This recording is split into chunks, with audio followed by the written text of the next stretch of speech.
Hello François, comment tu vas? Ça va très bien et toi? Écoute, ça va très très bien. Je vais faire l'exercice au début de l'épisode.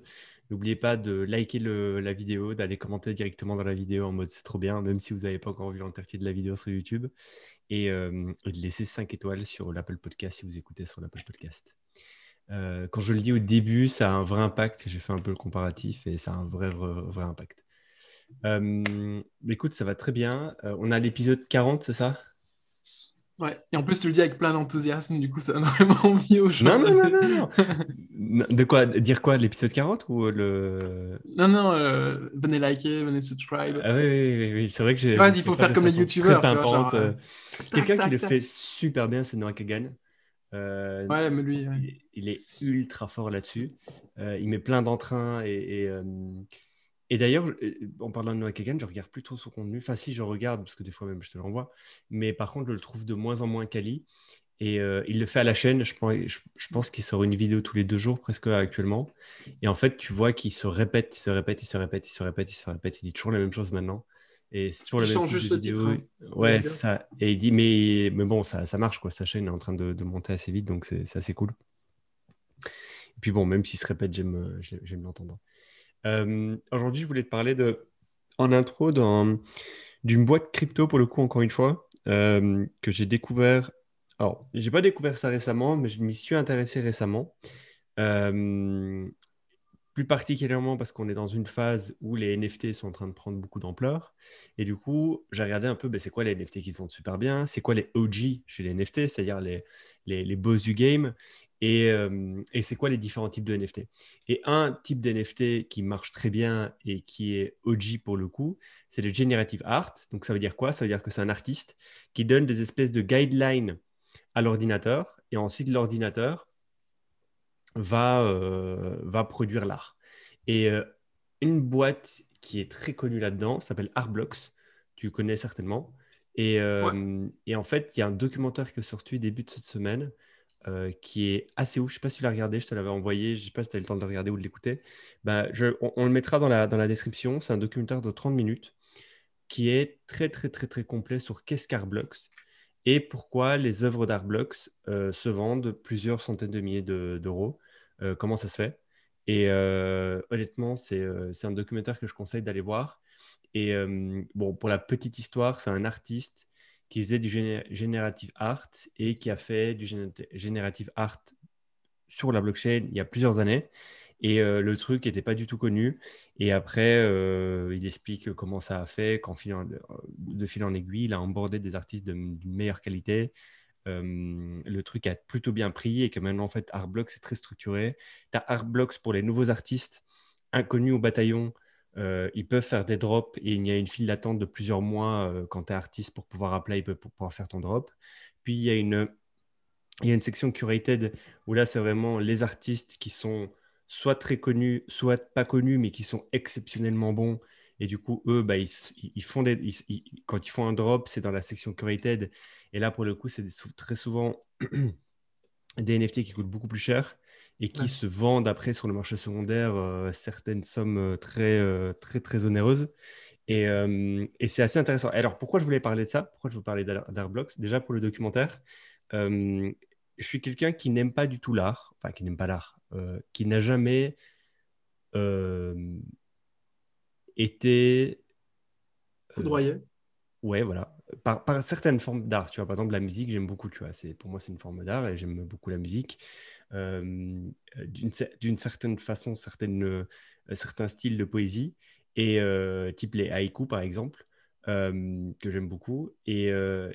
Mais tu vois, par l'art visuel, j'ai jamais été comme tu as dit, foudroyé. Pour une raison, c'est que je me dis, euh, je me dis, attends, je vais essayer de trouver les mots, c'est compliqué de faire ça en live, mais en fait, ce que je n'aime pas dans l'art visuel, c'est ce qui a été calculé dans la création de l'œuvre d'art. Et moi, une des formes d'art visuel la plus belle, c'est la nature. En fait, là, une fleur, tout est régi par de la mathématique. Et en fait, c'est né de on ne sait pas quoi. Tu vois, on ne sait pas si c'est un dieu ou autre, le mathématicien parfait, on n'en sait rien, tu vois. Mais par contre, c'est pas un être humain qui l'a réfléchi et qui l'a construit, tu vois, la nature. Pourtant, les fleurs sont parfaites. Il y a des animaux qui sont parfaitement symétriques et magnifiques. Et en fait, quand tu regardes un peu, toute la nature qui nous entoure, elle est magnifique, mais tu as l'impression que quelqu'un l'a réfléchi au pixel près. Et visuellement, ça rend toujours très bien. Les fleurs, surtout les fleurs, je pense surtout aux fleurs, aux arbres, tu vois. Et en fait, l'art génératif, c'est-à-dire donner des bases à un ordinateur et puis laisser l'ordinateur faire travailler certains algorithmes pour en fait te sortir des combinaisons presque infinies, si tu as envie qu'elles soient infinies, et qu'en fait, parmi cette combinaison infinie, à un moment donné, il se peut qu'une des combinaisons, elle soit magnifique, parfaitement, comment dire, arithmétiquement parfaite, tu vois, et des choses comme ça. Parce que, en fait, ça arrive. C'est-à-dire que quand tu mintes 10 000 exemplaires de, par exemple, il y a eu un drop il y a quelques semaines de fleurs. Donc, en fait, c'est des cercles de couleurs. Et en fait, les cercles de couleurs, la plupart des cercles de couleurs sont un peu moches, tu vois. Et parmi les 10 000 drops qu'il y a eu, ben, il y en a quelques centaines, enfin, quelques dizaines plutôt, de cercles de fleurs qui étaient parfaitement disposés. Et tu avais vraiment l'impression que c'était un bouquet de roses vu dessus. Et ça, c'est pas un humain qui l'a fait, c'est une machine, tu vois. Et en fait, le fait que la machine arrive à créer par elle-même quelque chose de parfait et de beau qu'on pourrait retrouver dans la nature, alors que la nature, c'est pas une machine qui l'a créée, on n'en sait rien, on laissera les sci-fi Mm. réfléchir à ça. Je trouve ça magnifique. Et en fait, Artblocks, c'est typiquement une forme d'art que je pourrais acheter.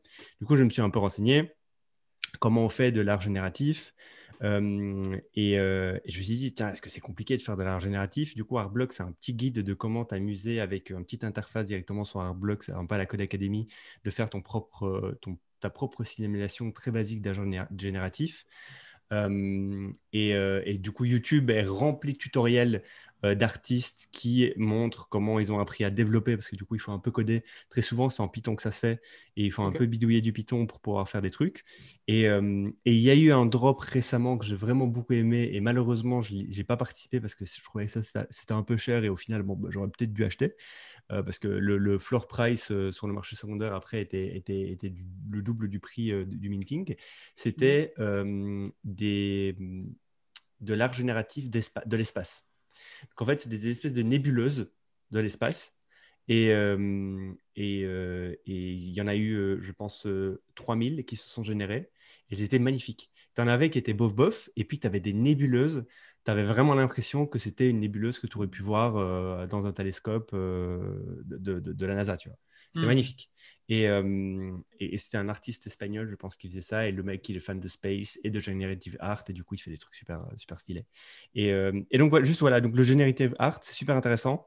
Artblocks, vous irez regarder le documentaire, il est assez. Le mec explique comment au début il a galéré, machin truc, et après, en fait, ça a plutôt bien pris. Et aujourd'hui, Artblocks, c'est une machine à cash monstrueuse et ça change la vie de certains artistes. Il dit il y a des drops qui peuvent rendre un artiste bon mais inconnu, millionnaire du jour au lendemain. Et d'ailleurs, ils ont des histoires comme ça, ils font un drop presque tous les jours. Ils ont des artistes en fait qui à la base n'étaient pas du tout connus mais qui étaient très bons, se sont fait spotter, ils ont été dans la file d'attente 2-3 mois. Après, ils ont droppé sur la plateforme et boum, ils ont généré 1 million de dollars. Alors, il explique un peu le split qu'ils font avec eux. Et 5% des royalties sur tout le marché secondaire, sachant que des fois, le marché secondaire, il s'enflamme. Et tu as des artistes, ça change leur vie, quoi. Vraiment, leur vie est changée. Et bon, encore une C'est quoi le fois, deal qu'ils ont avec Artblocks? ça Il dépend. explique clairement. Alors, il explique que récemment, apparemment, ils ont standardisé les deals, mais à la base, c'était au cas par cas. Et Mm. aussi en fonction de dans quelle catégorie tu te mets, est-ce que tu es dans les projets curated ou pas, etc. Ben, le deal il est différent. Ok. Moi, j'ai une Euh, question. Ce système de royalties, c'est un truc que je trouve du coup super intéressant parce que super lucratif. Donc, c'est-à-dire à chaque fois que l'œuvre se revend, ouais, l'artiste ou Artblocks, ou en tout cas les détenteurs des droits, touchent à chaque fois 5% du nouveau montant de vente. Euh, du coup, est-ce que sur les projets des collections de 10 000 NFT qui ne sont pas des génératifs art, c'est quelque chose qui se fait aussi ou pas? ouais. J'ai pas Des fois ça se l'impression. fait, des fois ça se fait pas. Mais si des fois ça se fait, par exemple, tu vois, par exemple, bah là pour le coup, c'est pas du generative art, c'est un jeu vidéo qui est parallèle. Mais là, pour le coup, il y a des royalties qui vont à OpenSea, qui est la marketplace qui hoste tout ça, et 12,5% de royalties qui vont en parallèle. Et la plupart des projets, oui, ils mettent des royalties. Et presque 99% des projets, même connexion de 10 000, mettent des royalties. Ah bon, Et, ok. J'avais pas capté ça. c'est une façon pour ces personnes-là d'incentiver le marché secondaire pour pouvoir continuer à gagner de l'argent. Et après, alors il y en a, ils ont du coup là, il y a beaucoup de projets qui prennent des royalties, mais ils disent qu'il y a une portion des royalties qui va aller, par exemple, à Dans la des œuvres trésorerie, etc. caritatives. Ah ouais, ok. Ouais, soit de la trésorerie, tu vois, ou alors ils disent, bon, on split les royalties, et une partie dans la trésorerie et une partie, bon, on va utiliser la crypto, l'argent facile dans la crypto pour pouvoir faire du bien dans le monde, et donc on va donner de l'argent à une association. Machin. Donc ça c'est de plus en plus. Vraiment, l'argent dans des associations, c'est un vrai truc, quoi. Je me souviens, il y a un an, on voyait personne faire ça, et maintenant, là, ils font tout ça, association pour les chevaux qui finissent dans les abattoirs. Donc, c'est pour racheter c'est des associations qui rachètent des chevaux qui sont censés finir à l'abattoir, des trucs comme ça. Enfin, t'en as plein, quoi. T'en as plein, Ok, plein, plein. Pour les animaux, là, super tu en as un intéressant. sur les chiens et il renvoie l'argent vers des assos qui aident les chiens abandonnés, ce genre de trucs. C'est open ou pas ce projet-là ou pas encore? Lequel? Le dog NFT. Hmm, Parce que les, je les ai rejoints sur Discord, mais je n'ai pas vu le ça truc avancer. drop dans quelques jours là. Ok, D'ici, c'est demain ou après-demain, je pense qu'il y aura le drop, je pense. ok. À suivre. On est jeudi quand on enregistre ce podcast. Ouais. Ok, d'accord. Cool. Donc Artblocks, vous irez regarder. Et du coup, maintenant, je scoute bah, les sorties, les drops de Artblocks. Et c'est assez intéressant parce que du coup, bah, après, ça devient d'un point de vue technique, mais ils essayent de, de voir comment ils peuvent contrer les bots qui mintent les contrats en avant-première. Et en fait, ils ont trouvé des mécaniques qui sont en fait des mécaniques connues en crypto, mais qui sont peu appliquées, qu'eux arrivent à appliquer pour pouvoir éviter ça. Et c'est vraiment... c'est plutôt bien foutu, quoi. Ils expliquent du coup comment ils font ça et tout. C'est la Dutch Auction, je crois que ça s'appelle. Mhm. T'iras voir ça, ça c'est intéressant. Regardez ce documentaire, c'est 30 minutes, mais honnêtement, ça vaut la peine. Et ça vous donne un autre point de vue sur qu'est-ce que l'art, c'est quoi l'art génératif. Et vraiment, ce truc et moi, ça me fait vraiment penser à la nature, c'est que c'est pas quelqu'un qui est là et qui a peint l'œuvre de A à Z, ou juste qui a créé l'œuvre, parce que des fois, c'est des œuvres, c'est pas des peintures, tu vois, ça peut être, c'est juste des œuvres visuelles, de l'art visuel. Et, euh, et des fois, tu as des résultats qui sont magnifiques. Et ça me fait vraiment penser à la nature. Je ne sais pas pourquoi, tu vois, mais ça me fait penser à... Il y a une baseline de data. Et après, il y a plein d'autres données et plein d'autres paramètres qui sont indépendants de l'artiste, qui font qu'il y a un résultat qui en sort. Et des fois, le résultat, il est magnifique. Et il est vraiment pixel parfait. Les Fidenza, tu iras voir les Fidenza qui sont en fait des noms d'une collection qui a été droppée, qui est une des collections d'Artblocks qui s'est vendue le plus cher, ça s'appelle les Fidenza. Et en fait, c'est des lignes de couleurs. Et du coup, tu as les Fidenza qui sont drop où les lignes, elles sont parfaitement collées l'une sur les autres, enfin, collées une à côté des autres. Et en fait, elles donnent une forme qui est très plaisante visuellement. C'est l'ordinateur qui a fait ça, quoi. Et tu te dis, waouh, et le truc s'est vendu des centaines de milliers de dollars, tu vois, c'est C'est quoi en magnifique. général le prix du minting sur cette plateforme? Ça dépend des projets et ça dépend aussi de quel est l'auction enfin, comment il structure Le système. Ok, le d'accord. système. Ça peut aller alors on va parler en Ethereum au prix actuel, ça peut aller de 0,5 Ok, à 3 Ethereum quand même. ok, d'accord. Donc c'est quand même, c'est pas inabordable, même pour les gens qui Euh, ont un petit portefeuille crypto et qui veulent prendre qui aiment l'art, etc. Il y a moyen ouais. de. C'est drôle parce que tu vois, enfin, on est en train de dire c'est abordable et tout. Et genre, imagine 0,5 Ethereum. Maintenant, je serais prêt. Là, par exemple, si tu me dis, s'il n'y a pas une gas war et que je peux minter un Artblocks là ce soir à 0,5, je le fais, tu vois. Hmm, Ça fait 2000 $, un peu moins de 2000 $, ça fait 1600 hmm. dollars. Est-ce que tu te vois rentrer dans une galerie d'art à Paris ou quoi et sortir, voir un truc et au bout de 10 minutes sortir 1600 $? Non, parce que je sais que c'est pas aussi liquide que de l'art block, du coup. C'est juste Ok. ça, c'est je sais qu'il y a moyen de spéculer et que si jamais l'art, j'en ai besoin, j'ai besoin de l'argent concrètement, ou si j'en ai marre de cette œuvre d'art, ben, je peux la flipper relativement vite. C'est d'ailleurs un système qui est assez intéressant. Moi, du coup, j'ai aussi acheté des NFT dans les dernières semaines. Et c'est intéressant de voir que, du coup, si tu as la chance de participer au mint, à la phase de mint, et donc du coup que tu es rapide et in the known, comme on dit, ben, tu es quasiment sûr et certain, sauf si tu achètes de la merde, tu es quasiment sûr et certain que tu peux la revendre, tu peux la flipper directement derrière sur OpenSea. Mm. Et moi, du coup, j'ai participé qu'à un mint sur toutes les œuvres, enfin, sur tous les NFT que j'ai achetés. Il n'y en a que deux que j'ai minté. Le reste, c'est des trucs que j'ai achetés sur OpenSea. Et même en achetant sur OpenSea au-dessus du floor price, juste parce que le NFT me plaisait. Aujourd'hui, alors après, on est en boom, le market, etc., est en train et monte de façon assez folle. On en a déjà parlé. Mais j'arrive quand même à les flipper relativement vite si j'ai envie de les flipper. En tout cas, il y a déjà il y a plusieurs offres qui sont tombées de ça. Donc le marché est très efficace en fait. Les dynamiques de marché fonctionnent très très bien parce qu'on est en bull market peut-être, mais aussi parce que c'est tout simplement inhérent à la technologie qui est employée, tu vois. Mhm, mhm. Et donc ouais, si je devais demain aller dans une galerie d'art à Paris, sortir 2000 balles et dire ok d'accord j'achète cette œuvre-là, il faudrait vraiment que ce soit un coup de cœur quoi. Et en plus le pire, je sais pas si c'est pareil pour toi, mais mon appart à Paris du coup c'est pas un endroit où je me sens Ouais, chez ouais. moi à 200%. Et du coup, je me vois pas trop l'accessoriser ou l'embellir vu que vu que je sais vu que je sais pas où je serai dans 3 mois. Par contre, euh, ma galerie d'art internet, par contre, c'est un truc que je sais que j'aurai tout le reste de ma vie. Ça me dérange pas d'investir et de la fournir, tu vois. Donc, Mm, mm, c'est mm, vraiment deux dynamiques différentes, mais qui traduisent quand même un mouvement de fond qui est hyper intéressant. Et en effet, ouais, tu as raison de me mettre le holà du style. C'est vrai que 0,5 ETH, c'est pas de l'argent qu'on jette par les fenêtres, enfin, mm, en théorie à notre niveau, quoi. Et donc voilà. Ok, cool. C'est super mm. intéressant. Arblox, vous irez voir. J'aime bien Airblox. Moi, quand j'étais tombé dessus il y a quelques mois, je n'ai pas trop compris le. Ah, mais le Je sais pas. site est galère, hein. C'est Ouais, genre, ouais, si tu te balades sur le site, c'est pas intuitif, quoi. c'est ça. C'est Mm. ça, j'étais un peu paumé dans les. Je ne sais pas. Ça m'a pas. Je me suis dit, ok, c'est un truc de crypto anarchiste bien déterminé. Et en fait, non, c'est un truc qui est relativement mainstream, quoi. Enfin, Ouais, mainstream dans la crypto. mm. Ok, cool. J'enchaîne. Vas-y, vas-y. Moi, je vais te parler aussi un truc dans la crypto. Je vais te parler d'une DAO que j'ai découvert, que je trouve intéressante. Donc, pour ceux qui ne savent pas ce que c'est une DAO, c'est une organisation autonome décentralisée qui, en gros, permet de mettre des mécanismes de gouvernance à l'intérieur de la boîte. Donc, c'est relativement nouveau, mais c'est un système qui est en plein boom aussi dans l'organisation des boîtes et en fait, ça permet d'amener énormément de liquidités puisque la plupart des DAO en fait émettent un token de gouvernance avec lequel tu peux voter ou bien participer à la gouvernance en fait. Donc c'est très intéressant ce petit monde-là et moi je vais te parler d'une DAO en particulier que j'ai découvert il y a quelques semaines qui s'appelle LexDAO.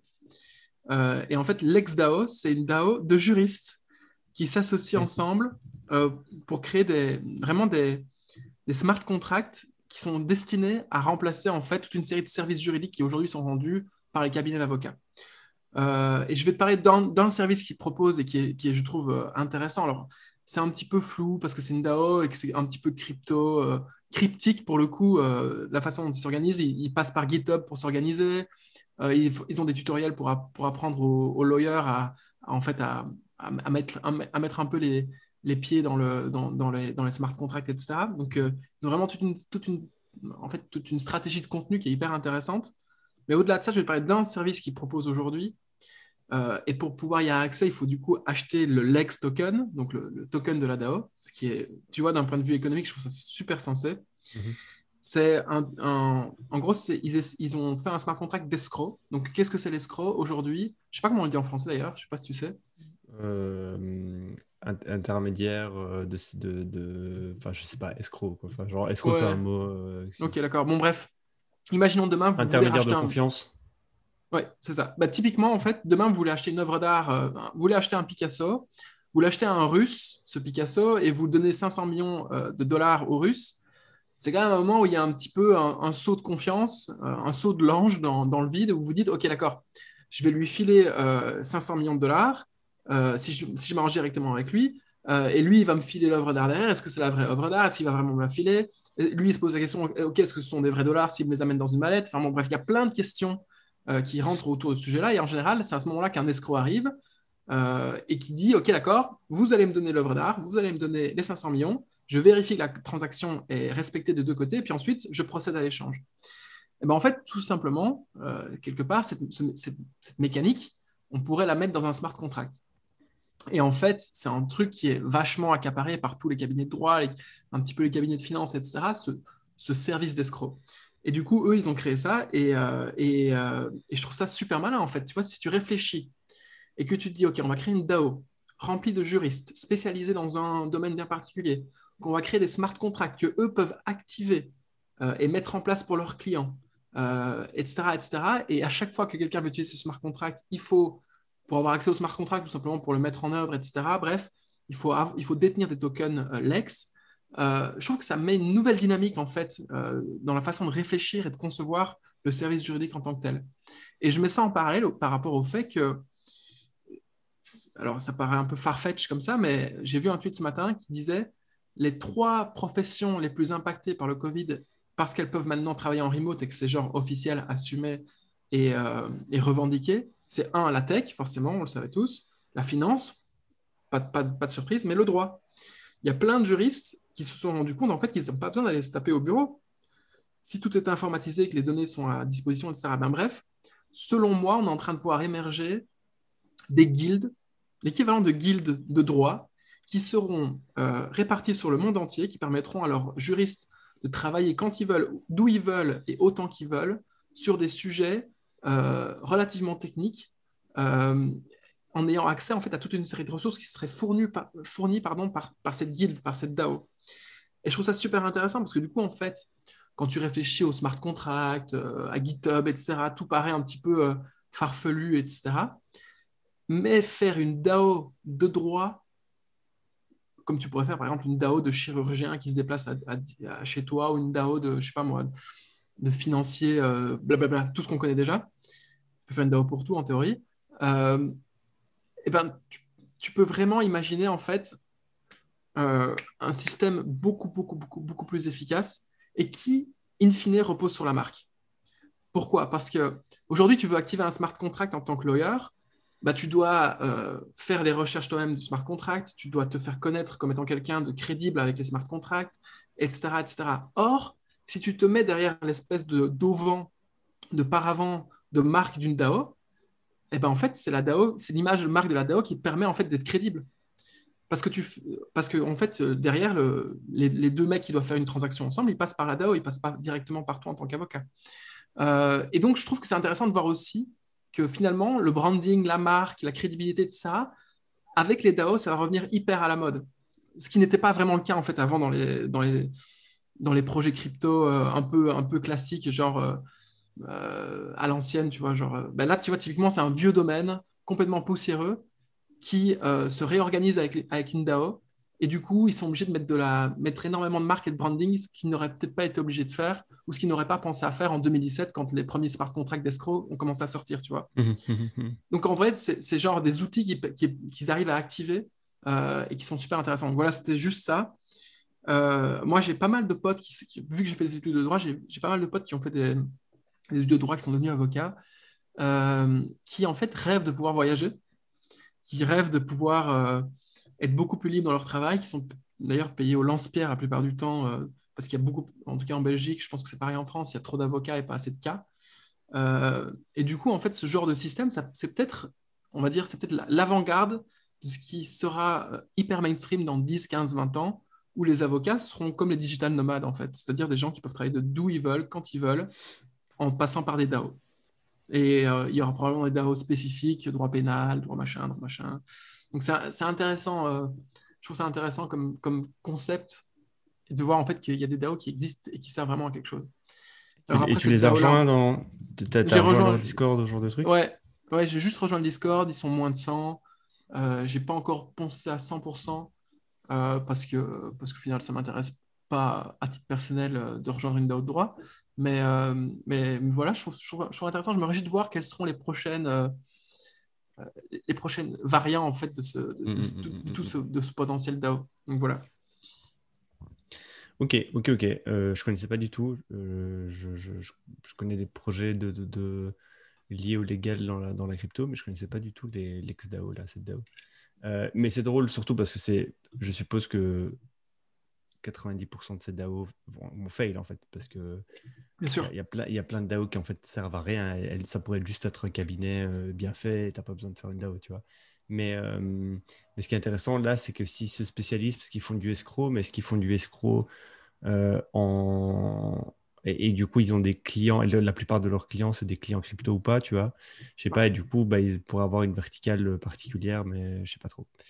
Tu Mais pourrais faire un cabinet d'avocat classique, mais qu'est-ce que tu fais si tu as ton avocat qui est à New York, l'autre qui est à San Francisco, etc. ouais, mais du coup, tu vois, Qui... ça se passe déjà. C'est-à-dire, il y a des cabinets, en fait, le bureau, il est un peu splitté. Moi, Oui, mais le coût d'infrastructure est énorme pour le coup. Tandis que là, avec une DAO, c'est rien du tout le coût d'infrastructure. ben, je sais pas. T'entends quoi comme coût Parce infrastructure? que j'imagine que pour lancer un cabinet d'avocat, euh, tu dois, ça doit être ultra coûteux. La barrière à l'entrée doit être hyper élevée. Si tu veux lancer directement ton bureau d'avocat de façon internationale ou en tout cas dans plusieurs États aux États-Unis.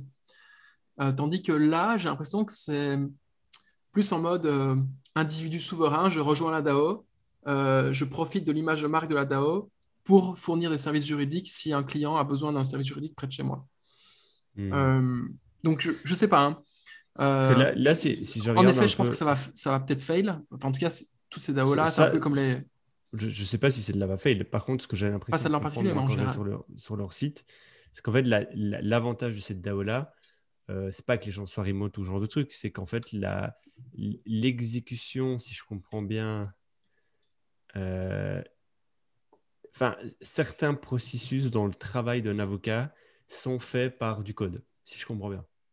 Oui, mais Parce c'est que ça, c'est ce qu'ils ont l'impression de mettre en avant. C'est que nous, en interne, on a des processus qui normalement prennent du temps humain et en fait, c'est le code qui le fait. ben, tu peux voir ça comme ça, mais typiquement, le smart contract d'escroc, c'est une façon en fait, de rendre beaucoup plus efficace le travail d'escroc qu'un avocat ferait. Oui, oui, Et oui. donc voilà, ça les rend beaucoup plus compétitifs par rapport aux avocats qui passent toujours par des Mhm. solutions traditionnelles, Mhm. etc. Du coup, voilà. Parce que j'ai obligé de dire, mais du coup, un escroc prend un fee énorme à chaque fois Évidemment. qu'il rend ce Ouais. service-là. Voilà. Pour un service qui finalement est relativement simple à réaliser sur la blockchain, ça dépend du sujet. Enfin, bon, bref. Voilà, c'était la petite découverte d'AO de la semaine. Je trouvais LexDAO. ça intéressant. Ok, ok. On va sortir de la crypto. Je vais te parler d'une Vas-y. boîte qui n'a rien à voir avec la crypto. J'ai rencontré il y a quelques années un type, un Suisse, un jeune entrepreneur suisse, qui faisait une boîte qui vendait des coques de MacBook et de iPhone en bois. Et en fait, ce mec-là, il a lancé ce business-là. Ça fait déjà un peu plus de 4 ans qu'il avait fait ça. Enfin, je me souviens que ça fait déjà. C'était il y a 4 ans où il a vendu cette boîte. En fait, c'était un e-commerce. Il l'a vendu il y a 4 ans. Après, je ne sais pas depuis combien de temps il faisait ça, mais il était tout jeune. Il a notre âge, moins de 30 ans, enfin, dans la vingtaine en tout cas. Et sa boîte, donc, c'était quoi?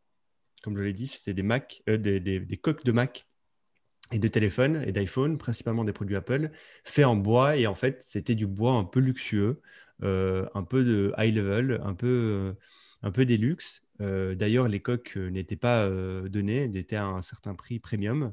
Et du coup, ils ciblaient un persona, une typologie client bien premium. Bon, c'est un business qui a plutôt bien fonctionné. Il a réussi à le revendre.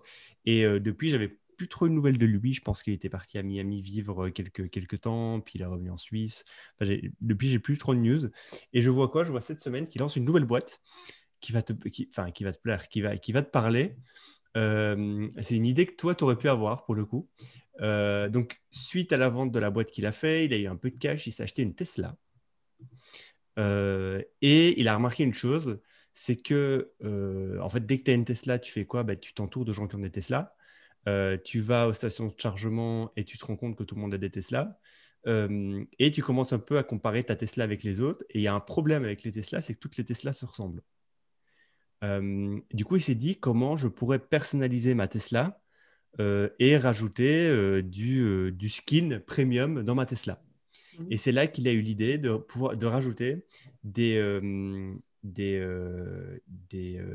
là où il y a le manche, ça se dit le manche à vitesse, là où il y a les vitesses, de rajouter une coque en bois premium de différentes couleurs et des différents niveaux de qualité. Pareil sur le tableau de bord, remplacer tout le tableau de bord, enfin il ne remplace pas en fait, c'est-à-dire qu'il pose par-dessus Mhm. un tableau de bord en bois. Tu vas aller voir son site, je pense que visuellement ça va vraiment te parler. C'est Hillsmade, donc Hillsmade, hillsmade.com. Et en fait, c'est vraiment ça. C'est là où tu as le center, voilà, c'est la console de contrôle de la voiture. Elle est customisée avec une plaque en bois premium. Et c'est pareil pour couvrir le dashboard, donc c'est-à-dire le devant de ce qu'il y a juste derrière ton volant. J'en perds les mots. Tu peux aussi customiser ça avec une planche en bois plutôt premium. Et en fait, selon lui, c'est un vrai problème. Donc, il a interviewé des propriétaires de Tesla. Il s'est rendu compte qu'en fait, les propriétaires de Tesla, ils en ont un peu tous marre d'avoir l'intérieur qui ressemble à toutes les autres Tesla. Ils ont envie un peu de custom ça. Et donc, il est venu avec le même matériel qu'il avait à l'époque, qui est du bois premium, travaillé spécifiquement pour ça, customisé pour ça. Et du coup, aujourd'hui, c'est ce qu'il fait. C'est-à-dire qu'il vend des skins en bois pour Tesla. Et bon, tu vois très bien. En plus, c'est pas donné du tout. Mhm. Pas donné, ça veut dire que c'est entre 100 et 200 dollars. Ça reste du bois. Ça reste quand même des plaques de bois coupées. Ça reste quand même. C'est pas très, très. Je pense pas qu'à la production, ça coûte bien, bien cher de faire ce genre de choses. Euh, Surtout que c'est pas, je veux dire, c'est des voitures. C'est-à-dire, une fois que tu as le modèle pour un, tu en fais 10 000. Ça te coûte moins cher d'en faire 10 000 que d'en faire 1000. Et, euh, et je vois très bien des propriétaires de Tesla vouloir customiser leur Tesla avec des produits premium et vouloir mettre le prix parce qu'en plus, le persona de l'utilisateur typique d'une Tesla, c'est quelqu'un qui a quand même un certain budget, qui est prêt à mettre un certain budget pour pouvoir améliorer sa voiture ou en tout cas la customiser un peu. Et je ne sais pas pourquoi, mais quand j'ai vu cette boîte, je me suis dit, ah, ça c'est typiquement une boîte que François, c'est un produit que François aurait bien lancé à un moment donné. Genre, je l'aurais bien vu lancer ce genre de truc, tu vois. En 2017, Euh, ouais. c'est-à-dire. Non, mais c'est Non, c'est mais stylé, tu vois. Tu trouves pas ça ouais, j'aime stylé? bien. Je trouve ça stylé. En fait, c'est le genre de entre guillemets, d'idées simples, mais Ah, mais c'est simple comme efficaces, bonjour. Ouais, ouais, euh, ouais. qui, euh, qui fait sens directement.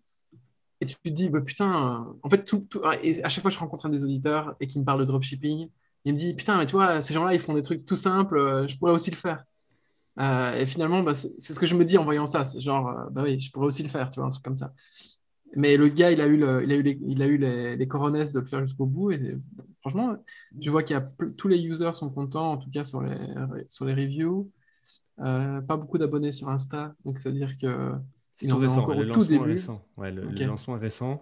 D'ailleurs, sur la homepage, enfin, c'est pas dans la homepage, mais c'est dans le About, tout en bas du site, il explique un peu son histoire. Tu vois, il dit Mehdi reçoit une Model 3 en 2019.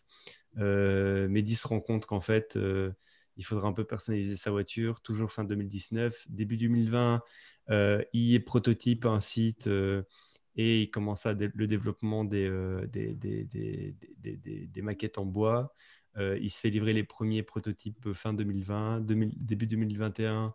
Il commercialise tout ça, enfin, il commence à préparer la commercialisation et puis c'est parti, quoi.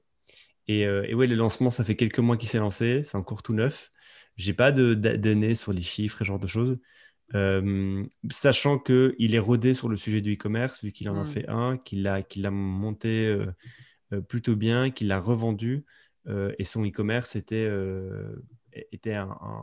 un bon e-commerce, quoi, qui avec plusieurs employés, et le truc tournait plutôt très bien, quoi. Donc j'ai pas peur sur l'exécution, tu vois.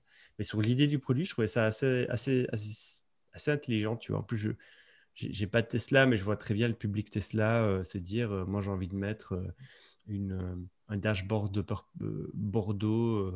Ça me coûte 300 euros, mais je m'en fous. C'est du bois premium un peu Oui, prestigieux. en Je le pourcentage de la vois. voiture, c'est rien du tout. C'est ça, en fait, ouais. Ouais. Ah, belle, Voilà. belle, belle petite boîte. C'est vrai que ça fait du bien de sortir un peu de la crypto. Ouais. Ouais, ouais. Du coup, ouais, le jour où tu auras une Tesla, maintenant tu sais que tu peux acheter du matos custom pour Non, ta moi, Tesla. j'achèterais que la Tesla Roadster, hein, jamais une autre. Donc, ça va encore Attends, un peu c'est attendre. laquelle que tu veux? La Roster, c'est Roadster, ça? celle qui a la technologie SpaceX on board. Voilà, voilà. Ok, ok, je vois. C'est pas la papillon, hein, non, c'est pas la papillon. Non, Papillon, c'est Mercedes. Ah, toi, non, ça, c'est la X, toi, dont tu parles. Ok, ok. Ok, d'accord.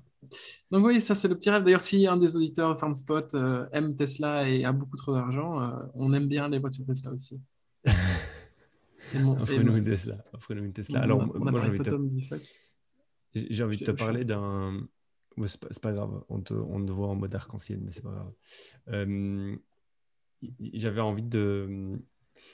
J'ai vu c'était il y a quelques mois, quelqu'un qui avait lancé le challenge du trombone. Je sais pas si tu vois ce que Ah, tu c'est. vas C'est me quoi parler ce. du paperclip. Ouais, c'est ça. Et du coup, quelqu'un a lancé le même challenge pour une Tesla. Donc, c'est Ah, pas je pensais que... atteindre Ok, avoir. d'accord. Mais non, donc les paperclips, c'était le trombone VS une maison. T'as vu le Et projet crypto qui fait ça? La DAO qui fait ça? ah non, ça, j'ai pas vu. En gros, c'est un... Bah, c'est bizarre parce que ça a buzzé hier sur Internet. Ah non, j'ai pas vu du tout. En gros, c'est Paperclip DAO. Et l'idée, c'est de dire, OK, on commence avec un NFT d'un paperclip. Et pour pouvoir rentrer dans la DAO, vous devez flip ce Ok, paperclip contre un NFT, etc. Et ok. à la fin CryptoPunk? ils vont avoir un CryptoPunk ou un truc comme ça. Et quand ça arrivera, ils vont fractionnaliser le NFT et redistribuer l'argent entre Ok. tous les holders de la DAO. Ok, parce qu'il y Un a petit Gary jeu. Vee il y a 2 semaines a mis un message en disant j'attends le mec qui fasse le challenge paperclip. Mais tu vois, c'est quoi le paperclip Mhm. le vrai challenge paperclip? C'est Ah je ouais. prends un trombone et je l'échange contre quelque chose de plus cher à chaque fois jusqu'à avoir une maison. Jusqu'à échanger une maison. Et du coup, Gary disait j'attends qu'il y ait un mec qui fasse ça et qui documente sa journey de un NFT à 100 balles vers un CryptoPunk, tu vois. Genre, tu flippes, tu flippes, tu flippes, tu flippes, et tu montes tout jusqu'au jour où tu arrives à avoir un CryptoPunk. Euh, et, euh, et du coup, non, moi là, ce que je te parle, c'est une meuf sur TikTok qui, pendant le début du confinement 2020, est devenue virale. Maintenant, elle a plusieurs millions d'abonnés sur TikTok. Parce Mhm. qu'en fait, elle a littéralement fait ça. Donc, elle a pris un trombone et elle a flippé, flippé, flippé, flippé, flippé. Je crois qu'actuellement, elle a une caravane.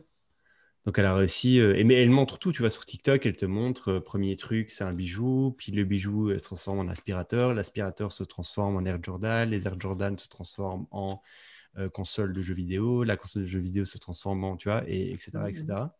Et, euh, et donc, il y a quelqu'un qui a fait la même chose, mais pour une Tesla sur TikTok. C'était juste parce qu'on parlait de Tesla, donc je voulais te dire, il y a un mec qui a flippé un Il a trombone réussi? jusqu'à avoir une Tesla. Je sais pas, j'avais vu ça sur TikTok. Parce que du coup, quand elle s'est lancée, il y a plein de personnes qui sont lancées sur TikTok. Il y en a vraiment beaucoup qui sont lancés sur TikTok. Et du coup, il y en a qui ont essayé de trouver des variantes pour pas faire la même chose. Et du coup, il y en a un qui a fait ça sur Tesla.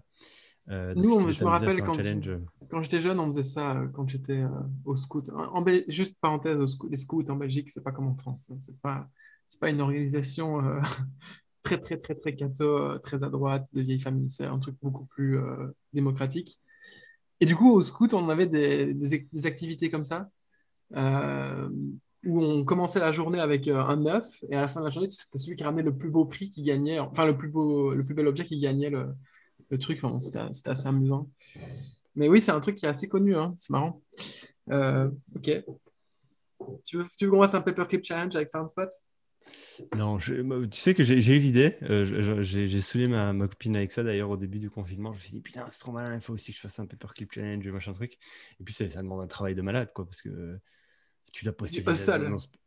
Ouais, ouais, là, c'est du seul à soc. Par contre, un paperclip challenge crypto, ça, c'est malin, tu vois. Enfin, c'est malin, c'est-à-dire, tu te dis, je vais me prendre 3 mois et il faut que, qu'en 3 mois, je prenne un wallet vierge, je mette 100 balles dessus et que je dise, ben voilà, je démarre de 100 balles et je vais arriver à un CryptoPunk. Tu vois. Je me demande comment je m'y Pranksy a prends, fait parce que ça. du coup, Pranksy a fait ça et du coup, il a réussi. Enfin, il avait fait ça pendant le premier confinement. C'était flipper que des NFT avec genre 500 balles, je crois qu'il a commencé. Et puis, il est devenu c'est un des plus gros influenceurs NFT, pote de Gary Vaynerchuk, etc. Et, euh, et là, il y a vraiment Gary qui a fait, bon, il faudrait qu'un mec documente tout, quoi. Tu vois, il lance une chaîne YouTube, un TikTok, qui mette son wallet partout et qui dise, bah, traquez mon wallet et regardez, quoi, je vais flipper. Tu vois. et qu'ils fassent beaucoup de contenu et qu'ils documentent tout ça et qu'ils créent une brand autour de je suis devenu le pro des flippers de NFT, quoi. Tu sais, je te verrais bien faire un truc comme ça. Bon, C'est ce on que tu es en train serait. de faire, non? Ouais. Là, je flippe des NFT. Euh, je sais pas si j'arrive à un CryptoPunk, mais en Ah tout cas, si, ça hein, il flippe, quoi. faut. Ça flippe salement, là. Mais c'est plaisant, hein, honnêtement, je dois t'avouer que ça me fait Bah, t'aimes ça. Mais c'est drôle, c'est trop drôle, tu vois. Là, aujourd'hui, j'ai passé 3 heures dans un putain de Discord à essayer de comprendre. J'ai acheté un truc, en gros, si tu veux la petite histoire. Euh, il y a une tendance là actuellement qui est de reprendre tous les anciens projets. Ouais. Donc, tous les anciens projets qui ont été créés NFT, qui n'ont pas réussi à avoir le succès qu'ils avaient 2016, 2017, 2018, 2018. Il y a une mode qui est de les racheter. Genre, les mecs qui s'intéressent aux NFT vont et commencent à racheter la supply qui existait à l'époque, tu vois. Et en fait, il y a un NFT qui est le tout premier Generative Art sur la blockchain, qui était en 2018, qui s'appelle CryptoPaint. Je ne sais pas si je t'en avais parlé de ce truc-là ou pas du tout. C'est CryptoArt plutôt, CryptoArte. C'est crypto comme crypto et puis arte comme arte, arte.com. Tu D'ailleurs, vois. c'est moche comme tout. Alors, mais c'est moche comme tout, mais c'est là que tu te rends compte qu'en fait, c'est hyper complexe. Parce que bon, le truc est devenu viral, le mec il a sold out 1 700 000 dollars en quelques minutes parce que c'est devenu le bordel sur Twitter. Et en fait, le mec avait fait une interview avec Kevin Rose quelques semaines avant. Et c'est là qu'il avait dit, en fait, je suis le mec qui a créé le tout premier generative art sur la blockchain. J'ai jamais réussi à sold out, mais c'était super drôle de faire ça, machin truc. Et donc, il y a des gens qui l'ont spoté et c'est de là que voilà, tu vois. Euh, et là, j'ai rejoint le Discord parce que moi, j'en ai acheté. Mais j'ai essayé de comprendre, mais qu'est-ce qui fait qu'un est plus rare que l'autre? Parce que j'en vois certains sur OpenSea qui se vendent genre 30 Ethereum et je vois que les miens, quand j'ai des offres à genre 0.4, 0.5, tu vois. Et je me dis, mais Mais comment c'est explique possible? peut-être à Comment ça se fait, l'audience tu vois? que ce système de rareté, parce que c'est pas Alors, quelque ben chose justement, qui ben tombe là, sous pour le le coup, sens. c'est très particulier. Non, non, non, mais là, ça ne tombe pas du tout sous le sens. Normalement, le système de rareté, il est simple. Un NFT, il a des caractéristiques. Ces caractéristiques-là, elles sont Plus ou moins répandu. dépendantes, plus ou moins répandues. Tu as les niveaux de rareté. Et en fonction du niveau de rareté, bah, bingo, tu peux voir sur OpenSea, tous ceux qui ont 10% de telles caractéristiques dans toute la collection, tu vois que le floor price, donc le prix minimum de vente, il est autant, et donc tu peux te baser que ton floor price, il est de autant. Bon, très simple en fait, c'est pas du tout complexe. C'est genre, une fois que tu as compris le schmilblick, tu peux Il y avait flipper des des... trucs, tu regardes les trucs en mode, ok, là, mon bonhomme, il a le nez rouge, et le nez rouge, en fait, c'est 6% de rareté. Mais en fait, je regarde et je vois que la plupart des nez rouges, ils coûtent un Ethereum. Et comme par hasard, il y a un mec qui met un nez rouge à 0.4, putain, il faut l'acheter parce qu'en fait, je peux le mettre au floor price qui est en fait d'un Ethereum. C'est très simple, c'est intuitif, tu vois. Mais là, Mais du c'est coup, en pas du tout ça. 2018, c'était pas répandu, Non, cette non, non. façon Ça, de c'était pas du procéder? tout, du tout. C'était pas du tout Ok. répandu. C'était pas du tout ça qui était.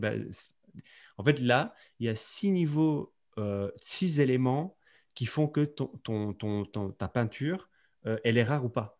Et les éléments, c'est what the fuck. Genre, pour les comprendre, j'ai passé 3 heures. Là, je les ai presque compris.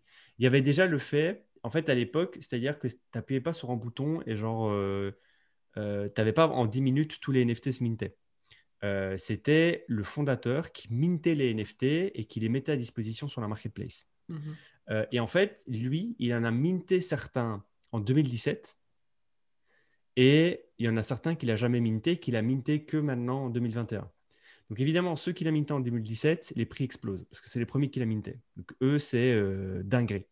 Et après, il y a d'autres paramètres qui viennent en compte, comme quels sont les mineurs qui ont miné le bloc qui a fait arriver le NFT sur la blockchain. Et en fait, tu peux voir combien de mineurs ont miné le bloc. Et apparemment, il a réussi à donner, alors là, c'est un peu complexe et je n'ai pas totalement compris, un niveau d'importance aux mineurs. Et donc, tu as des mineurs gold et des mineurs standards. Et en fait, s'il y a eu des mineurs gold qui ont miné le NFT, ton truc, il vaut plus, tu vois. Même s'il n'a pas été Hmm. miné en 2017, mais miné récemment, bah, si c'est des mineurs gold qui l'ont miné, bah, ça a plus d'importance. Et donc, il y a vraiment, il y a des caractéristiques comme ça qui font que bah, tu dois fouiller, regarder, et tu le vois d'ailleurs. Tu vois même la qualité des mineurs qui ont minté ton NFT, Mais qui ont miné c'est le totalement bloc de ton NFT. subjectif ou bien alors c'est basé Non, sur non, une non, non. caractéristique Ah, objective, la qualité d'un mineur? je sais pas, je sais pas. Par exemple, moi là, j'ai un NFT, il a un score de il a 30% de rareté en plus parce qu'en fait, c'est certains mineurs particuliers qui l'ont minté. Et je me suis pas, enfin, qui ont miné le bloc.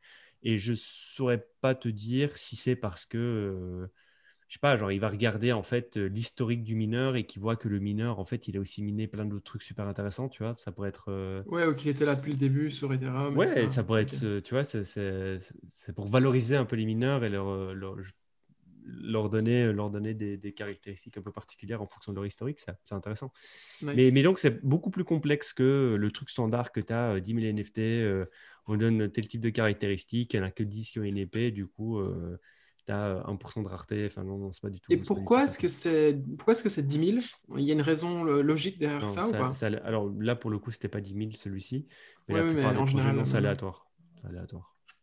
T'en as qui font 7 000, t'en as qui font 7 777, t'en as qui font 5 000, t'en as qui font 1 000, t'en as qui font 10 000. C'est aléatoire. Il y a pas de logique. Enfin, en tout cas, quand c'est juste une collection de NFT collectibles, il n'y a pas de logique.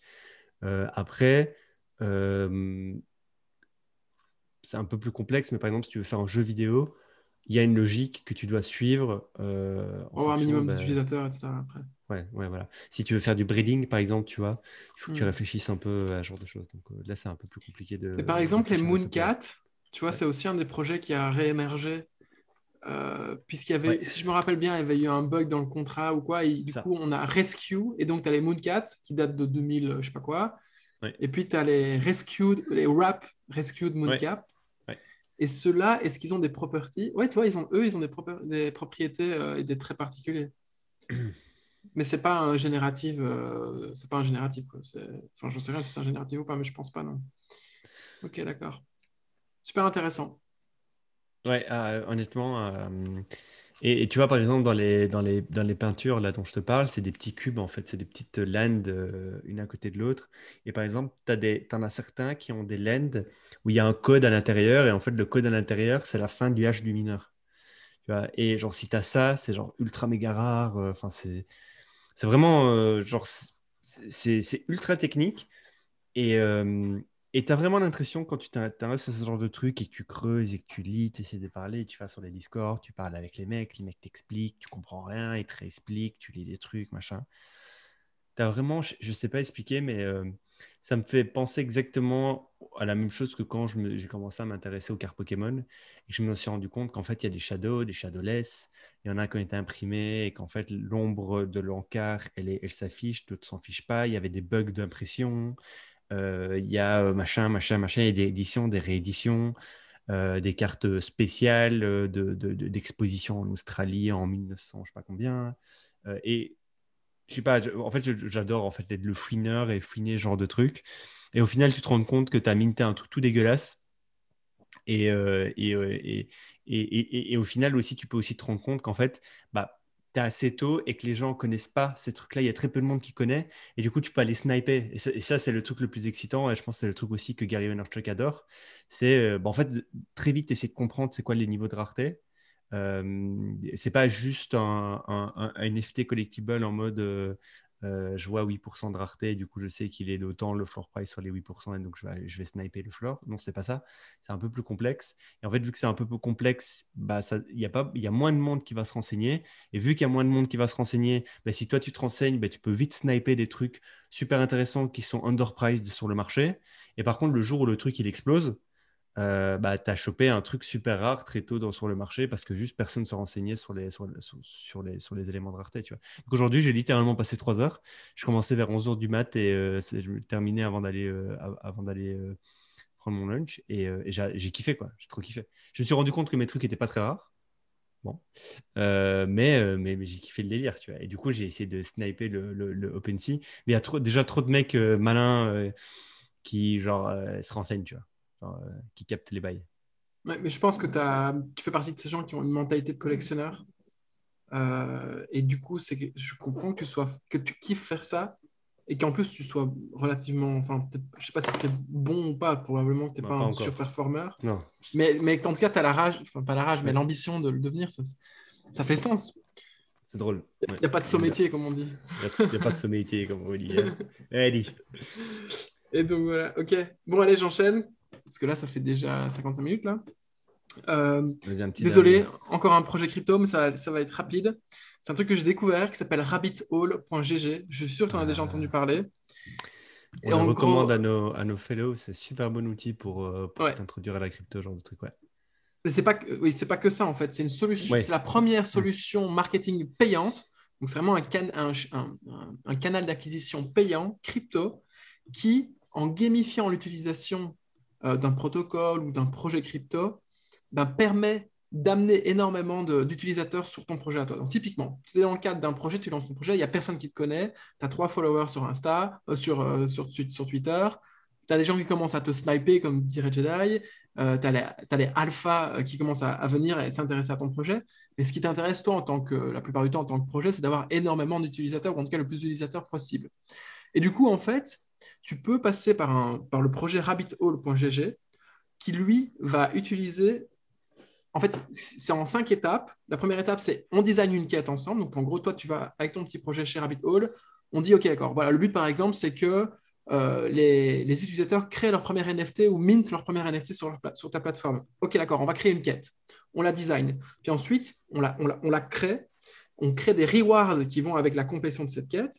Et nous, en plus, chez Rabbit Hole GG, on va créer toute une série de contenus éducationnels pour qu'au fur et à mesure en fait, du canal de conversion de ton utilisateur, eh ben, ils soient engagés, ils comprennent, ils ne soient pas perdus, etc. Donc, c'est vraiment, on le prend par la main et vraiment gamifié avec étape 1, étape 2, étape 3. Et puis ensuite, rabbithole.gg a toute une série de canaux de distribution propres à lui. Et du coup, il va propager cette quête à tous les utilisateurs, enfin à tous ses followers, à toute son audience, en fait.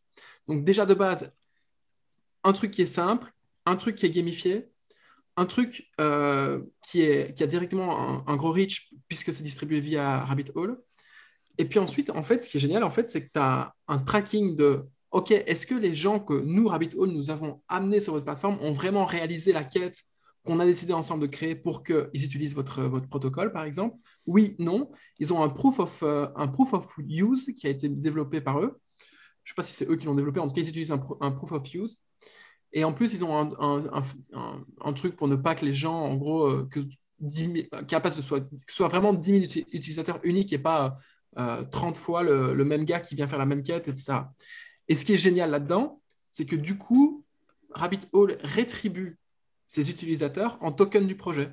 Donc à chaque fois que tu complètes la quête et que tu as prouvé que tu avais complété cette quête, bah, tu reçois un ou plusieurs tokens du projet pour avoir complété cette quête. Donc en fait, c'est un airdrop, si tu veux, mais gamifié avec des étapes intéressantes qui permettent en fait aux gens de rentrer vraiment dans le délire du Mhm, projet. mhm.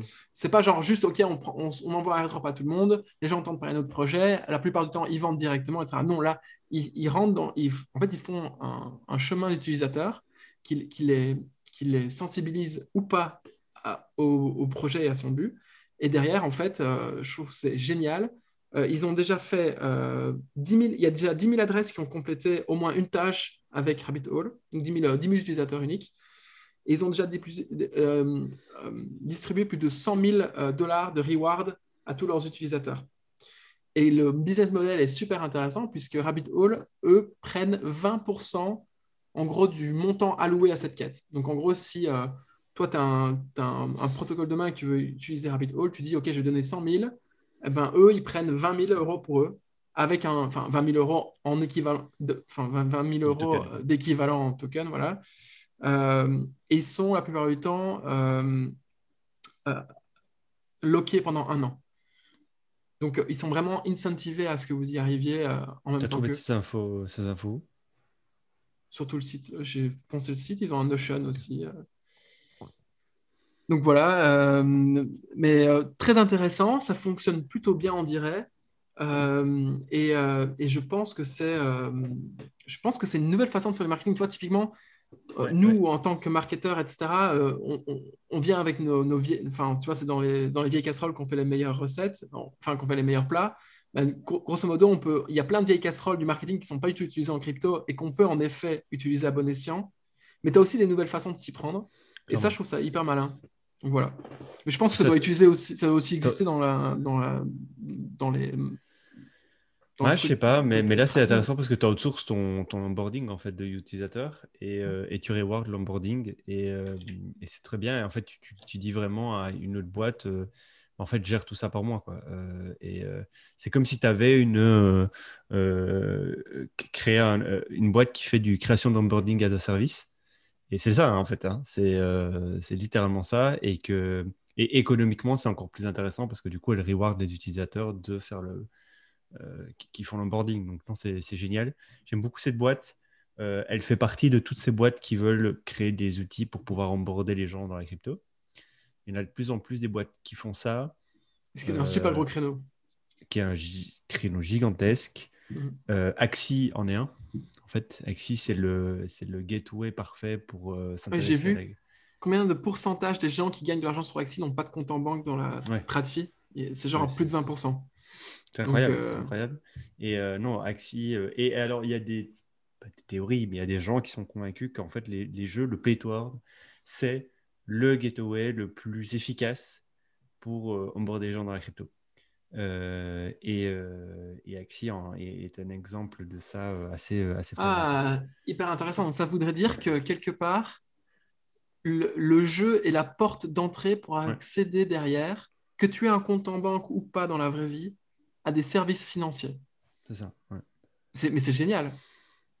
Mhm. C'est vraiment Oui, génial. oui, oui. Ben, Et en plus, typiquement, les jeux sont joués par une population relativement jeune la plupart du temps. Donc, c'est-à-dire que c'est en les plus. futurs consommateurs de demain qui vont gagner de On l'argent, aime tous jouer. On a on tous aime tous joué à des jeux jouer. Ouais. mobiles. Même ma mère, elle joue à Candy Crush. Si demain je lui Mm. dis, tu sais, tu peux Ouais, Candy gagner Crush, 400 euros par mois sur Candy Crush, il faut juste que tu crées un compte MetaMask et que tu fasses un petit onboarding sur Rabbit Hole de 15 minutes pour comprendre comment ça fonctionne. Je crois qu'elle le fait, tu vois. mm. Et t'as onboardé Mandaron, quoi. Et en fait, c'est génial, quoi. Non, non, non, Non, j'adore et, l'idée. ouais, je suis je comprends pourquoi il y a des gens qui sont convaincus que le Play to Earn, c'est le plus gros gateway pour emborder des gens dans la crypto. Je comprends.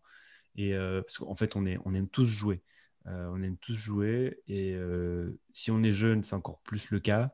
Mais même si on est plus ou moins âgé, les jeux mobiles, même des jeux à la con, tu vois, on y joue, tu vois. C'est très drôle. Tu vas dans le métro, tu regardes un peu les gens, ils sont tous sur leur téléphone déjà d'un.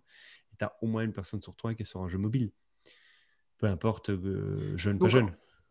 même au-delà du jeu, parce que le jeu, en fait, c'est quelque chose qui est ultra addictif et de ça, mais au-delà du jeu, en fait, ce qu'il faudrait, c'est que, c'est que les médias, donc moi, dans le média, je mets jeux, je mets les réseaux sociaux, etc., les journaux et les médias d'information, etc., en fait, et ça, c'est la théorie de Balaji, te payent pour ton attention. Et donc, si à chaque fois que tu scrolles ou que tu rafraîchis Facebook ou à chaque fois que tu Mm. engages sur Instagram et ça, un peu comme Alex de Showtime veut faire aussi, chaque fois que tu engages avec du contenu quelque part, tu es remercié pour ton engagement et du coup, tu reçois un truc. Imagine demain, Facebook met une petite crypto-monnaie ou bien alors Twitter, etc. En fait, le problème, c'est qu'ils n'arriveront jamais. Ce sera très difficile Du pour eux coup, tu as des gens politiquement qui d'innover essaient de le là-dessus. faire là. Tu Mais as AV qui essaie de faire ça. oui, oui, Avec du coup, ils vont se faire concurrencer par l'extérieur, par des protocoles crypto de finance qui se disent, OK, nous, en fait, on a besoin juste d'un canal d'acquisition pour nos protocoles. ouais. Et du coup, on va créer un Twitter-like, on va créer un Axie-like. C'est probablement que si tu étais chez Revolut aujourd'hui, tu te dirais, OK, est-ce qu'on ne peut pas, nous, se maquer avec des studios de jeux et donner un token rêve à chaque fois que quelqu'un gagne un match, etc. Et puis, en fait, les rêves, ils sont... enfin, tu peux les toucher en ouvrant ton compte Revolut. Enfin, tu vois, il y a moyen Ouais, de ouais. vraiment d'imaginer des nouveaux canaux d'acquisition assez... Du coup, c'est des vrais projets, c'est juste vraiment de l'engineering. C'est pas, tu fais une ad sur Facebook, quoi. Ouais, non, non. Ouais, on est d'accord, on est d'accord. Mais ce qui est Mais aussi intéressant avec Rabbit Hole, en fait, c'est que d'après ce que j'ai compris, je sais pas si ça change tout le temps, etc. Il y a toujours des entourloupes, et il y a moyen de contourner, mais apparemment, le paid advertising sur la crypto est interdit. Tu peux pas faire des pubs sur Sur les réseaux Google, sur sociaux, c'est Facebook, interdit. etc. Ouais, c'est Mhm. ça. Et du coup, en fait, t'as pas d'autre option. Tu es obligé, enfin, bien tu fais de l'awareness, tu fais des grandes publicités dans les métros, comme on a vu hier quand on était dans le métro, là, je sais plus ce que c'était, ou comme earn.com, ou non pas earn, crypto.com, qui sponsorise tous les matchs du PSG, ou je sais pas quel autre club de Ouais, foot. c'est ça. Bon, au niveau marketing, c'est ça. Tu peux pas faire de C'est paid vie sur les limitée, réseaux quoi. sociaux, mais ce que tu peux faire, par contre, c'est du contenu. C'est influenceur marketing, ça marche extrêmement bien. Et le niveau, la step d'au-dessus de l'influenceur marketing, bah, c'est d'aller se maquer avec des grosses brands. La Formule 1, enfin McLaren, je crois que c'est McLaren, donc, qui a crypto.com. Donc maintenant, sur les Le McLaren MMA, de etc. la Ouais. F1, tu as, crypto.com, tu as la MMA, genre de choses. Si tu veux rentrer Mais une fois mainstream, de pardon. plus, en tant que marketeur ou en tant que gros hacker, c'est chiant de faire ça, puisque tu sais jamais quel est ton ROI. En fait, c'est vraiment, en fait, pour moi, ce genre de marketing, vraiment la last step, c'est quand tu dis, OK, maintenant on a un business model qui est établi, qui fonctionne, etc. On a poncé tous nos canaux d'acquisition traditionnels, online, etc. Qu'est-ce qu'on fait maintenant? En fait, on peut faire de l'awareness vraiment en payant, en se disant que en fait, juste ça suffit à ramener l'espèce de petite portion d'utilisateurs qu'on n'a pas encore Hmm. réussi à toucher. Je sais pas. Je sais pas. Je pense que ça fait partie du branding. Et le branding, tu dois le Oui, commencer assez tôt, selon moi. Et même quand tu fais du paid ads sur les réseaux sociaux et que ton paid ads sur les réseaux sociaux, il est performant, je pense qu'il faut faire ça assez vite parce que ça fait pas que de l'awareness, ça fait aussi de la fidélisation pour les clients existants. Ça renforce oui, mais tu l'image que peux les gens jamais ont le de toi, ce prouver. genre de choses. Tu pourras jamais le prouver. Ce genre de choses sont prouvées. Tu vois, les gens qui font des campagnes marketing pour Apple, pour Mercedes, dans les Ouais, mais attends, métros, là, dans le là Times Square. on parle Oui, mais du de coup, boîtes. non, C'est mais pas comparable avec. le fait de voir 6 fois par jour quand tu prends le métro la pub Vibe sur le mur, bah, il y a des agences en fait qui font ces campagnes-là, qui en même temps mènent des enquêtes pour voir, tiens, est-ce que depuis 6 mois, est-ce que ton niveau comment dire, est-ce que ton niveau de trust envers Vibe a augmenté? Et du coup, ils font des baromètres. Et en fait si les affiches sont là depuis 6 mois et qu'en fait, on te spam depuis 6 mois dans le métro et qu'en fait, ton baromètre, il est passé jour zéro, ta confiance, elle était à zéro et jour plus 6 mois, ta confiance, elle est à 300%. Bon, ben, on peut essayer de déduire qu'en fait, ce Oui, c'est awareness-là des fait déductions. Ouais. augmenter. Bah, c'est des enquêtes qualitatives, quoi. On est d'accord, c'est des enquêtes qualitatives, mais Hmm. ça se fait depuis toujours. Et il y a toujours une chose qu'il faut te dire, c'est que si les géants de ce monde le font, c'est que ça marche, quoi. Oui, oui, ça marche. Mais ça marche quand tu es sur le haut de la vague, en fait. Pas, enfin, selon moi, bien sûr que oui, il faut faire du branding, etc. Mais à cette échelle-là, quand tu es un crypto.com et que tu mets ton crypto.com sur tous les maillots de je sais pas quel joueur C'est ou de huge, tous les. crypto.com, hein. Ça devient, Oui, c'est ça devient énorme. huge, hein. Ouais, Oui, ouais, oui, c'est ouais. ça. Oui, c'est une des plus grosses boîtes en crypto. Donc voilà. Mais oui, en tout cas, intéressant de savoir que quand tu veux faire de la paid acquisition, quand tu as un protocole naissant, c'est-à-dire de moins de 3 ans, c'est complicado. Du coup, ça m'étonne pas Tu peux pas que faire des d'ads. boîtes comme Mais Rabbit Hole émergent, parce que c'est après, du honnêtement, paid. c'est intéressant parce que ça fait même pas sens en faire des ads. Genre, si là, tu te dirais Facebook te permet de faire des ads, je sais même pas si ce serait intéressant en vrai. Tu J'en vois, sais rien. Mais en tout cas, là, il n'y a pas le choix. Ouais, oui, en tout cas, il n'y a pas le choix. Après, tu as les networks, tu as les paid networks, c'est-à-dire que par exemple, tu peux te maquer avec des réseaux paid qui, en fait, eux, par exemple, vont passer des bannières et des messages spécifiques sur des blogs. Les paid networks, c'est un truc qui se fait beaucoup en affiliate marketing, par exemple. Ça, c'est autorisé, tu vois. De toute façon, c'est chacun. En fait, ils font quoi, les paid networks? Ils se maquent avec des sites et avec des blogs et ils disent, bon, ben, on t'achète un slot de bannière 400 € par mois, Mhm. tu nous le loues. Et derrière, eux, ils vendent le slot à des boîtes crypto. Tu vois, ça, par exemple, ça se fait beaucoup. Et bon, voilà. Mais oui, sur les réseaux sociaux à proprement parler, tu peux pas. Et maintenant, tu peux sur Google, apparemment. Il y a 3 semaines, c'est 3 ou 4 semaines, je crois que c'est Google a autorisé les pubs. C'est que aux États-Unis, je crois. Je suis pas sûr. Il y a une histoire. Tu peux faire de Google Ads crypto maintenant sur Ok, Google. d'accord. Mais par exemple, alors, question. Imaginons que Axie Infinity soit considéré comme une boîte crypto et que du coup, que ce soit de l'advertising crypto. Donc, on peut pas faire des pubs et de ça, mais putain, si eux pouvaient faire des pubs Euh, bien sûr, ils ont pas besoin que de ça, tu vois, mais si en plus de tout leur arsenal de distribution, ils pouvaient en plus faire des pubs sur Facebook et sur Google, etc., mais mec, ça défoncerait tout. D'ailleurs, un des principaux avantages de Voodoo, qui est une boîte de jeux vidéo casual, comme on dit, ou hyper casual, donc des Candy Crush-like, et ben, en fait, c'est leur canal d'acquisition payant. C'est-à-dire que tous leurs jeux sont testés sur des canaux d'acquisition payants et en 24 heures, ils savent si le jeu vaut la peine d'être construit et d'être vraiment distribué ou pas. Donc, enfin, ce que je veux dire, c'est que pour des boîtes comme Axie Infinity, tu disais, oh, je suis pas sûr que ce serait utile de faire des pubs. Pour certaines boîtes en crypto, Non, comme je Axie dis pas que ce Infinity, serait pas ça c'est utile, intéressant. mais peut-être sur nos réseaux tradis, mais tu vois, peut-être qu'Exinfinity, alors j'en sais rien, peut-être qu'ils le font sur des réseaux sociaux asiates, tu vois. Et peut-être qu'il y a des Ah réseaux oui, sociaux asiates qui autorisent, je sais rien, tu vois. oui, bien Euh, sûr. J'en sais rien. Mais et je dis pas que ce serait pas utile, je dis juste que ça dépend du produit. Si tu prends un protocole financier très complexe, je pense pas que ça serait utile parce Oui, qu'en fait, oui. protocoles, genre, si tu veux emborder les gens sur AV, faire une bête pub sur Facebook, ça va pas t'aider, quoi. En fait, il faut les faire rentrer dans un.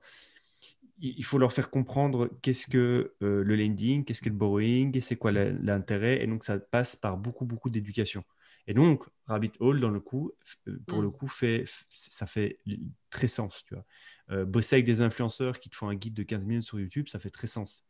Tu vois, Oui, oui, je suis d'accord. pour l'instant, quoi. Pour l'instant, mais peut-être que dans 10 ans, ce sera différent, quoi. Mais par contre, pour des jeux aussi simples que Axie Infinity, enfin, simple. Pour des jeux où tu peux découvrir un jeu et qu'en fait, il n'y a pas de barrière à la compréhension de l'étape zéro du jeu, même si après le jeu est un peu plus complexe. Là, oui, faire des ads sur les réseaux sociaux, ça pourrait faire sens, quoi, clairement. Ok. Euh, ok. C'est tout pour J'ai moi. rien. C'est tout pour moi aussi. Ben, je rappelle, lâchez un like sur la vidéo si c'est sur YouTube, 5 étoiles sur l'Apple Podcast. C'est l'épisode 40, si je ne me trompe pas. Ben, on se voit pour l'épisode 41. Et on va sniper un peu de NFT là. Ouais, on se dit quoi? J'ai eu accès à un tool qui s'appelle Jenny. Je sais pas si tu vois ce que c'est. Oui, oui, j'étais à leur conférence à la tâche, c'est ça. T'as accès à leur tool, il est pas mal. J'ai Hein. pas encore. Je savais pas qu'ils étaient en private. J'ai pas essayé leur tool. Il suffit de leur demander. En fait, ils font un petit Discord avec toi et puis tu as un accès au tool.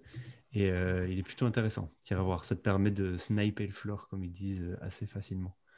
Sweep de Et floor, assez facilement. ok, d'accord. Bon, ok, d'accord. Je te poserai une question, mais sur WhatsApp. Allez, bon, on fait ça. Private. Allez, ciao, ciao. Ciao, ciao. Ciao, les gars.